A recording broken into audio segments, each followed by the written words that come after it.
Aloha, namaste. This is Alexis with Radha Home Yoga, and I'm here to talk about our new moon, which is happening on the 11th. So Tuesday, May 11th, we have our new moon, and it also is right before a celebration we call Akshaya Tritiya, which is one of the most auspicious days of the year.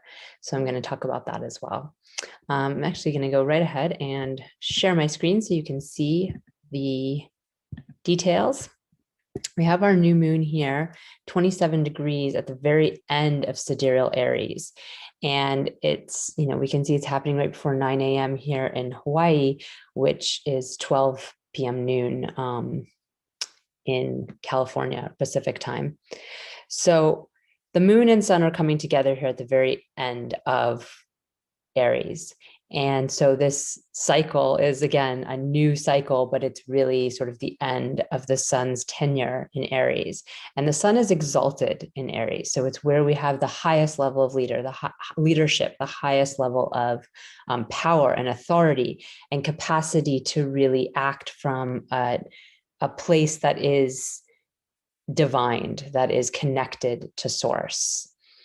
In this particular star, in Krittika, we see that there's a different kind of energy from the beginning of Aries. The beginning of Aries, we have Ashwini, where we're setting off on something new with the twin horsemen. And we move into Bharani, which has a more sexual energy and a creative energy, where we really want to harness our energy and put it in a certain direction. And here in Krittika, which is actually a star that bridges Aries and Taurus, we have the moon's exaltation point. So when the moon transfers into Taurus, it becomes exalted at these early degrees. And this is the nature of this auspicious day, Akshaya Tritiya, is it's a day when the sun and moon are both exalted. So it's comes on the heels of the new moon in Aries, because we have the sun definitely still in Aries, and just a couple days later, the moon will be definitely in Taurus. Like every year, that will be the case. In this particular year, we have the sun at 27 degrees. So the moon is going to be in Taurus right away. And incidentally, we had the sun and moon both in their exaltation points pretty soon after the last new moon, because the sun immediately moved into Aries after that new moon in Pisces, and the moon then moved into Taurus as well. So we've had this energy of the two exalted luminaries already once, and now we have it again. And the sun is less exalted in this place at 27 degrees in Krittika.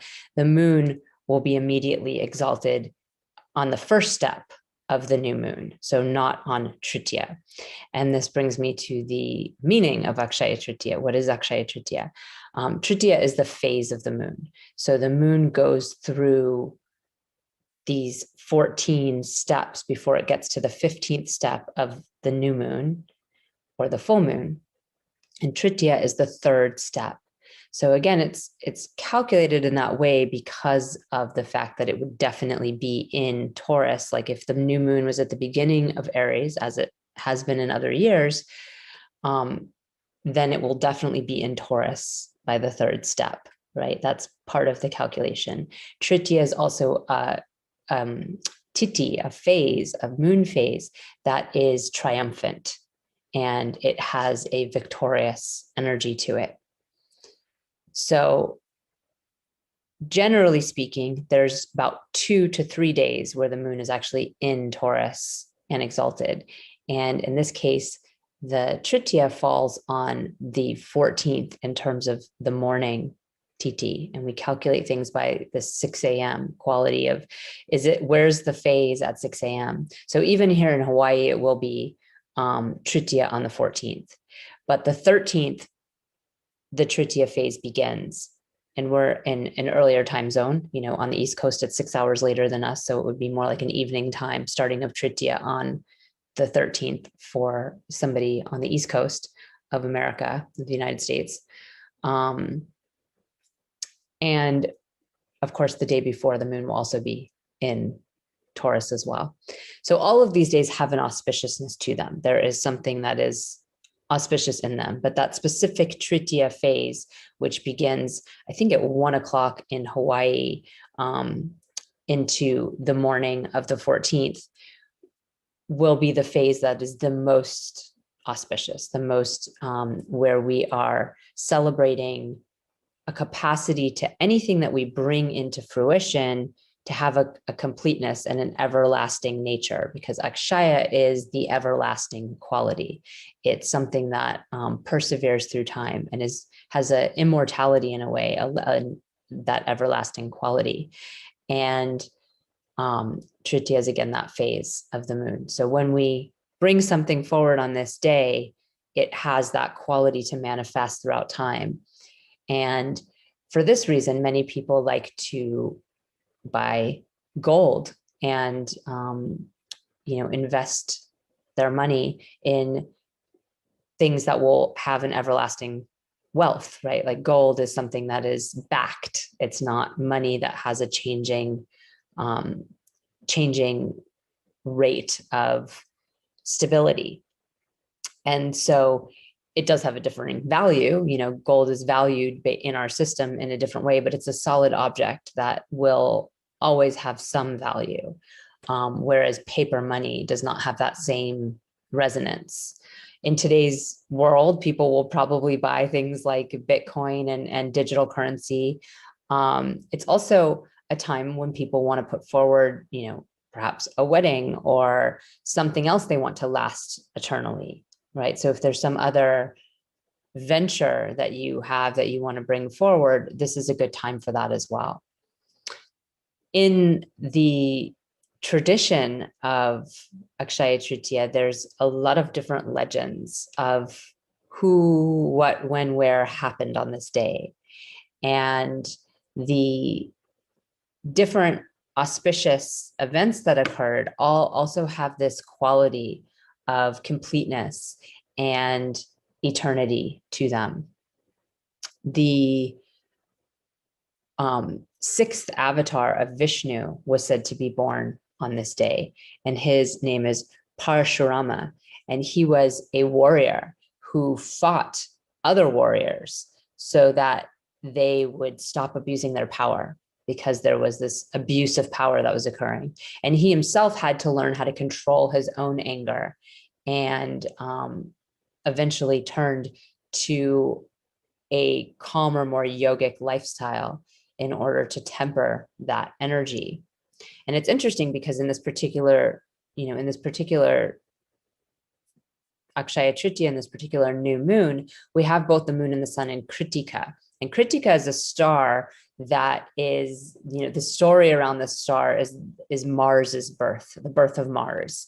And the Krittika are the 6 wives of the sages that were cut off from their husbands because they were thought to have cheated on them. This nymph named Swaha was in love with Agni, the fire god, and she would see him staring through his fire at the pujas, the ceremonies, at these wives of the sages and being in love with them. And she was so jealous that she actually transformed herself into each of these different wives and initiated contact with Agni, pretending to be them. And Agni fell for it and, made love to her in each of these different forms. And she then deposited his seed in a lake, in a cauldron. And she wasn't able to actually impersonate Arundhati, who was the wife of Vasitya. She had too strong of a devotion to her husband, so she wasn't able to actually manifest as the 7th wife of the sage. And then at the same time, Shiva and Parvati were making love, trying to help create this being who would be able to, come after this demon Tarakasura, who was taking over all the worlds and could only be killed by a 7-day-old infant. So they, were trying to make love to create this baby, and they were interrupted because their lovemaking was so intense that the gods actually couldn't handle it. They were like, you know what, we'll figure something else out. This is too crazy. You guys are too wild. And in so doing, it was right when Shiva ended up ejaculating and the sperm flew down to the earth. So Boom Devi ended up taking it in, the earth goddess, and Parvati cursed her. She's like, you can't have that seed, that's mine. And so Boom Devi gave it to Ma Ganga, to the Ganges River, and she also was cursed by Parvati and ended up flowing it into this cauldron where Agni's seed had already been deposited 6 times. So the fire god's seed and Shiva's seed together in this cauldron formed this crazy, wild, red-faced, screaming child, and no one could handle it. So the gods ended up giving these 6 wives of the sages who'd been cast off to the sky. And the formation that we call Pleiades in the West is this formation of Krittika. So they ended up giving him to them, like you guys deal with with this child and just poison him, because we can't handle him here on earth, or in the heavens. And so the wives refused, and they ended up breastfeeding him and nursing him and bringing him to a state of calm, actually being able to temper his fire. And he became such a lovely child. And at 7 days old, he indeed was able to take on Tarakasura and defeat him, no problem. And everyone wanted him to be his child, that wanted to be his parent then at this point. So Shiva and Parvati wanted him, the Krittika wanted him, Boom Devi, the Ganga, everybody wanted a piece of this child at this point, because he had proven himself to be so concentrated in his anger and his energy, and so able to channel that into this battle, and he saved the world. So he ended up splitting himself into these parts and became Kartikeya, who is an emanation of Mars.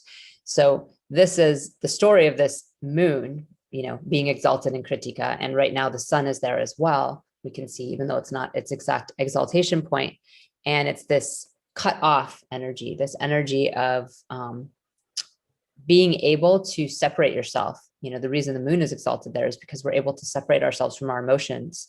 And it's exalted specifically in the Taurus part of it, because that's where we're more grounded and where we're more stabilized and where we're taking care of ourselves so that our emotions are not so wild.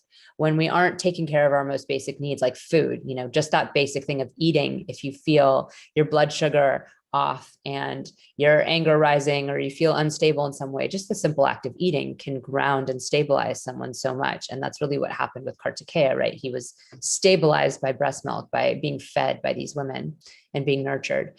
And Taurus is where we're able to self-nurture. It's where we're able to actually take care of ourselves. So the moon is in that exaltation point there in Krittika, and we wouldn't actually want to get married on that specific moon star, because it does represent the divorce of the wives of the sages. But by the Tritiya phase, the moon will be it'll be in Mrigashira by then. But Rohini right before then would be a more blessed time to get married on the star Rohini. So not that anyone's planning a marriage in 1 day or 2 days, but just to put forth what kind of things we would want to initiate and have come forward here. Certainly there would be time to invest in something, or if there's any kind of thing, project, or specifically something that's going to need some money to flow towards it. This is a wonderful time to take that on. It's also said to be the day that Annapurna, the goddess of food, was born. It's said to be the day that Lord Krishna gave his friend Sudama money, riches. He came to him because his wife begged him. He said, "Oh, we're so poor." And this was his childhood friend. Krishna and Sudama had grown up together in Vrindavan. And Sudama had to go take his life path, and Krishna had to take his life path, which was to become a prince and a king. And Sudama walked all the way to the castle and asked him for money because his wife asked him to. And he just fell so in love with Krishna again. Playing music was really what he loved about him. He loved to play music with him. And so that happened. And then he got home and found that Krishna had blessed him with a beautiful house, and his children were well dressed, and they had all these servants and everything else, but he didn't even want it. And after a year, his wife didn't want it either. And they ended up going to a little cabin in the woods and letting their children have all the riches. So they found that material success that they were actually aiming for wasn't really the heart of what they wanted or needed. And so I would say that's something to also reflect upon at this time. Like, while yes, people will be buying gold, it's a time to really reflect on spiritual gold, on that capacity to really find the everlasting gold in our hearts that really sustains us, because all the wealth in the world can't stop our pain, and it can't give us connection, the connection we care for. It can't meet our needs. Actually, what meets our needs is a deeper understanding of life and a true connection to source. So that's the greatest thing you can invest in on Akshaya Tritiya. So I will show the actual days as they go, so you can see. So we have the next day, which is May 12th. We have the moon here at 8:55, still in Krittika. So the moon's actually exalted there, right? When the moon's exalted in Krittika, it's important to understand the specifics of these things, because it is different year to year. And in this particular year, as I've been talking about in many of my forecasts, we've had our new moons really at the end of the sun's tenure in a sign. And that's important to understand because we've already been dealing with the Aries energy. And in fact, Mercury and Venus were there. And I just did a video on them moving into Taurus. So the Western system has this as a new moon in Taurus. And in many ways, there will be much more Taurus energy because the sun itself will be moving in on the 14th. So let's see. We have then the moon is in Rohini, that star I said on the 13th. And then on the 14th, we have the moon here in Mrigashira. I did think in Hawaii, it actually wasn't going to even make it past the morning. So perhaps on the East Coast, it will, I think it's to 9 a.m. on the East Coast.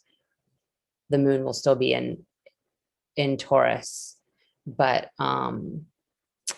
here in Hawaii, it won't be. Let's see if I can get it a little bit earlier hours. Yeah, so at 6:59, the sun will still be in Aries. And the moon will have already moved there, though. The moon is really going to be in Gemini, really in California also, because it's 3 hours later than Hawaii. So 6 a.m., the moon will still be in Taurus, Pacific time. But as you start to get more east, even in the United States, it's going to start to move out. So the 14th is really the time in India. And that's something that's important to understand about all of the different holidays we celebrate here, is that they are astrologically timed. And so, I mean, I live in Hawaii. It doesn't really get much earlier than that. That's kind of the earliest time zone. So we're really far off of India. But, California, West Coast time, where I know a lot of you are from, is only 3 hours later than Hawaii at this time of year, because we don't have daylight savings time. So sometimes it's only 2 hours later. But oftentimes the calculations for these events that are India based are for India. When you see this is the day this thing is happening, that's when it's happening in India, but it might not actually be exactly that for us if you do the calculations. So we can see on the 14th, it's 2:59 a.m. here that we have this. We have the moon at the very end of Taurus and the sun at the very end of Aries. And that's 3 hours later in California. It does get you to 6 a.m., which is technically dawn. That's the start time of things that we're working with. But, it doesn't take much to get this, let's see, the moon into Gemini, right? It'll be 4 a.m. here. So by Hawaii standards, the 14th is not really going to give us this energy of the exalted moon. So we do on the 14th we're going to move, the sun is going to be into Taurus, and that marks the start of all these planets here being in Taurus. We have the sun, we have Venus, we have Rahu, we have Mercury, all here in Taurus. And the fact that Rahu is joined these planets is really significant for a number of reasons. One, I sort of addressed this with Mercury and Venus in the video, but I'll touch on it again and then kind of focus on the sun, just because I did do a whole video on Mercury and Venus. But as each of these planets cross where the node is, and the node is going backwards, the planet's moving forward, right? Except for Mercury is going to go retrograde soon. But for right now, the node is going backwards, the planet's going forward. So Mercury has already passed Rahu. Mercury went over it. So we had this sort of obsession with communication. And that's really what Rahu brings to the table. It brings an obsession, a dispersion, a hyper focus on it, but an expansion of that hyper focus. So it's like magnifying it, like making it like bigger than it is. And wherever Rahu is in our charts, that's what happens to that house. That's what happens to that area of our life. And if you don't already know what area of your life that is, it's been there since September. And I did a report back then on Rahu in Taurus, K2, and Scorpio for each of the 12 rising signs. And it's still, if you sign up for my newsletter, you will still get that report. I generally keep reports going for as long as the transit's going, because I think it's important for people to know that. So it's important to know what house Taurus is for you, because that house, that area of your life is really expanded and been a hyper focus for you since September. But with all these planets here, you can imagine it's going to become even more focused. Each of these different areas of your life are going to become more prominent. And one of them is the ruler of the house itself, Venus, right? So Venus is in her own house, magnifying that even more. And she's the one who's closest up to running over Rahu at this point. So she's going to get into the exact degrees with Rahu soonest. So this is a magnification of our sexual energy, a magnification of our romantic energy, a magnification of the relationships in our lives, and how important harmony is, how important it is to get along, how important beauty is, all the things Venus represents, especially in her own earthy sign of Taurus, where the sensual aspect of Venus is very high. The body, the physical, is very big in Taurus. In Libra, it's a bit more cerebral and interactional than it is in the body, but there's still that romantic, beautiful quality. And this Rahu going over Venus is going to expand that, disperse it. What does that mean? Well, I mean, it can literally be dispersing our romantic energy, right? Not having it quite as focused and grounded, and having it be a little bit more all over the place. Similar to what happened with our communication, where it's sort of getting a little bit sprayed. And the problem with that is it loses some of the grounded energy of Taurus. Both Mercury, Venus are very grounded in Taurus. Our communication is generally pretty grounded. Our relationships take on a loyalty and groundedness here. But when Rahu's joined, we get some anxiety in there, and it becomes a little bit harder to ground through it, and a little bit more confusion and delusion around it. Maybe thinking somebody's, cheating on you, or something's not, their communication isn't totally honest. There's a lot of sort of this sketchy thing with Rahu, where we don't trust, we don't believe, we think everything's sort of different than it is. So it's really a lack of trust in ourselves and a lack of confidence, because Rahu is that node that brings us the newness. It's new karma opening up. It's where we don't know what we're doing. And so we have to try again and again and again to try to figure it out. And that confusion and that delusion and that lack of confidence, that anxiety around it, really makes it more challenging to make choices.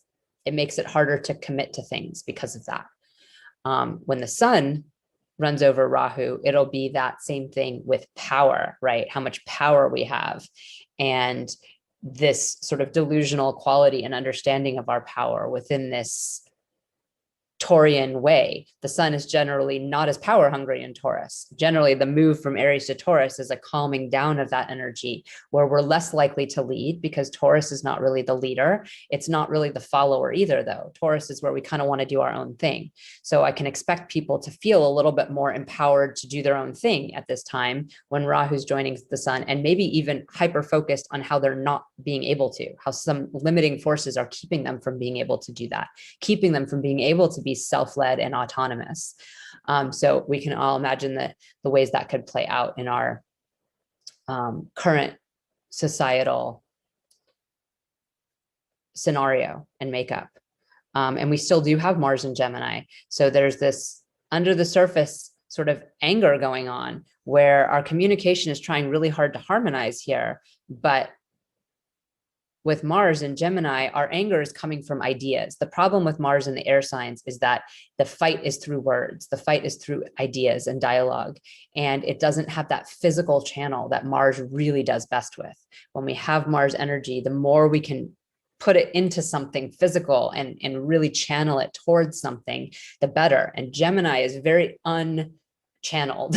Gemini is where we just take in information and we don't have much of a direction it's going. There's not as much of a focus or a purpose or a point to things that happen in Gemini. So especially when the moon is here, on the 14th, the day that is that, auspicious day, according to the calculations of India, we see this, the moon and Mars are going to be joined, right? And just, let's see when the moon is actually going to be there, because it'll probably be, it'll actually be, I should do a day because it'll be a day later. Yeah. So on the 15th, we're going to have moon and Mars really close together. So we can expect a lot more anger about our ideas. The information coming in and everything is going to be more angry. And the moon is really going to be feeling it. We're going to be feeling it through our emotional state. So that's, again, something to recognize in ourselves. These are the kind of times when I personally choose to step off of social media or engage with people who I know they might have contentious beliefs with me, because it doesn't seem like a good path to take, especially with Gemini being the presiding, constellation here, because it's very, Gemini is where we don't really care. It's where it's like, we're just taking in information and we're just arguing whatever we want to argue just to argue it. We don't really have a strong belief system behind it. We don't really care. And so there's this drishti from Jupiter, but it's at 6 degrees. We can see it's pretty far from Mars and Moon, where we might care about our social justice beliefs and all these things that are really, riling us up in the Jupiterian realm, where our beliefs have suddenly taken on a very social structure. And that is a upliftment from where Jupiter was in Saturn, where it was all fear-based and constriction.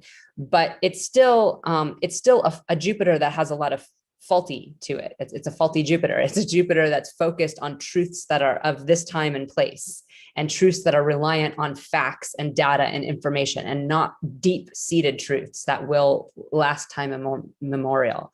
They're not Akshaya truths. They are fundamentally flawed by that, because they are taking the spiritual quality of Jupiter and the capacity to find true wisdom and bringing it to the mundane, bringing it to the worldly problems that we are sitting in. Now, some people might be able to step back and see the bigger picture, but that would require certain things in your own chart to be present. Specifically, Jupiter in your own chart would have to have a lot of strength in order for you to be able to step back and see a bigger picture in this situation. Most of the Jupiterian energy is going to be focused on solving social problems, which again is a huge boon from where it was in Saturn, in Capricorn, where it was debilitated, but it is still a challenged Jupiter, and it's giving that energy to this Mars and Moon that just want to fight on facts and information and all of that. So especially on the 15th, I would say, turn off that computer and go outside, enjoy all this Taurus energy and do something in nature, connect with your community and people you do have like-minded views with, and really try to, do things to actually earth your energy, because that is the problem with Mars in the air sign, is there's nowhere to put it. It's not exercise. It's not physical work towards building a house or building something. It's not that energy that Mars needs to fuel it and channel it in some direction. And it's just fight with no purpose. And it will have a purpose. It'll have the Jupiter purpose, but it will be more angry than anything, because the social justice stuff has a lot of locality, a lot of time and place, a lot of what information this person believes, what information this person believes. There's a lot of room for error there. So that is my recommendation at this time. So we see the sun, it's going to be a few weeks before the sun gets to be an exact with Rahu. Let's see. It will be right about here when Mercury and Venus are already in Gemini, and Mars is actually almost out of Gemini at that point, when the sun is going to be coming into contact with Rahu exactly. So we see that's on the end of May 31st. And that's going to be really intense for this struggle of power. Who's trying to control me? That's really the message that will be coming up. Because as we can think of a bull, if we think of a bull, we think of the cow, we think of this sort of peace-loving creature that really only gets angry and shows that bull side when it's taunted, when it's poked, when it's prodded, when it's got a red flag waved in front of it, when it's being abused in some way and controlled or put in a pen. And, a lot can come up around that in this time right now, as we move through this, navigate this new terrain of, what rights people have and what privileges people have and what people's freedoms are and not. So I expect to see some some intense power, magnification, and delusion really is what Rahu brings to the table, is a level of delusion. It's more grounded in Taurus than in other places, which is why it's exalted in this axis. Ketu has some deep spiritual work available and Rahu has some grounding available, but it still does what it does. And the sun in Taurus is not particularly empowered. So there's a quality where we might feel our lack of power is coming from others. That's a big thing when the sun is in Venus's signs, and it's debilitated in Libra, where we're really giving away our power. But in Taurus, there's also still that energy of like selling ourselves out because we want things to be harmonious. Our goal of harmony is so high that we actually trade what we really care about and want in order to get that harmony. And often in Taurus, it becomes more of a battleground because the Taurian need is so much in the body. Like the needs must be taken care of the way that the bull sees fit. You know, you have to be able to chew what you want to chew, eat your grass, live your life, live peacefully. So when that's being attacked, or the idea that the power is being taken or given away is usually the case. Usually we've given our power away and then we want to take it back. And we do so in a very strong way when the time comes. And both Mars and the sun suffer from that in Taurus, but with Rahu there, it just expands the perceptions of it. It's the shadow graha. And we can also see that that's going to move us into our eclipse cycle. And actually the eclipse happens before this. So we have our lunar eclipse first, where we have the sun and moon across from each other. And I think it's, let's see, earlier in this day that we have that, where we have the moon and the sun across from each other. Okay, well, I don't have the exact minutes on that right now, but right, okay, here it is. About 1:13 here in Hawaii, and we actually can see it here in Hawaii, this lunar eclipse. So this is going to be, you know, you can see the south node is going to be eclipsing the moon in very close degrees. So it's going to be a total lunar eclipse, and it will be visible from a lot of different places. Where I live is one of them. And this energy of our debilitated moon being eclipsed, right? The moon is going to be in the debilitated sign of Scorpio. And I'm going to do a whole video on this later. So that's why I didn't really have this date worked out, but that's going to be very important for us to recognize our own shadow in all of this. What is the part that is our collective shadow and what is our own personal shadow in this? This is the work we should be doing all along, is looking where Ketu is, where we don't want to look in Scorpio. But the focus is always on the Rahu end. That's where we want to look. We want to look at the food. We want to look at the beauty. We want to look at the pleasure. We're not so interested in looking at our shadows and our fears, and maybe even our collective shadows and our collective fears. And that's going to come up big time. And at this point, Venus will still actually be in her own sign of Taurus as well. So I'll, again, talk about this a lot more in a future video, but I just wanted to show that as something that was happening, coming up, and relevant to where we're moving and where things are going. So I hope this is helpful for you. I didn't want it to get too long. I might have already passed that boundary, but this is the new moon in Krittika, and we have a lot of potential to put forward something that we really want to invest in our time, and you know, be that financial, be that something you want to bring about for others. You know, if there's some kind of help or aid you want to bring to other people, to the world, specifically, you know, India, where this holiday is being celebrated, is going through a, you know, I don't know if it's a second lockdown or maybe a third or fourth in some ways, but it's, you know, the country's been locked down and people are suffering as a result of that. And the, you know, the virus is expanding to people.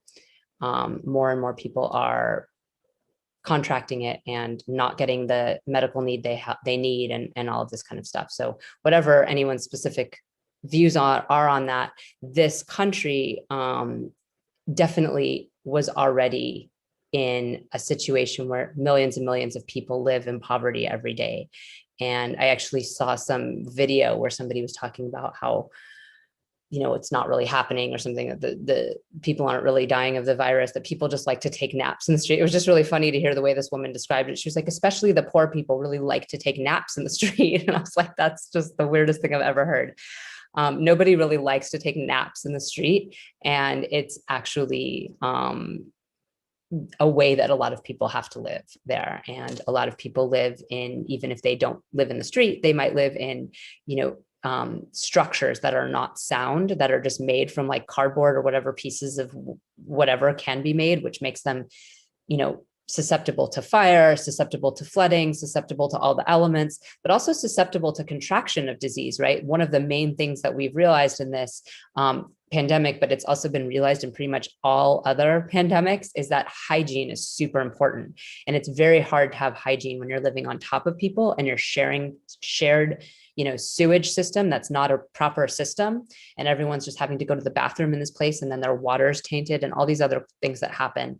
Not to mention the fact that if the country's on lockdown, you wouldn't be able to go work or get food for your family. So you might have to make choices around that that could put your family in danger. So there's a lot to think about there. And if you haven't already donated in some way to the country or contributed in some way to helping this situation, that would be something that you could also offer on Akshaya Tritiya, is something charitable to others, because that helps build that spiritual goal, that inner goal. That's not just about what money you can get.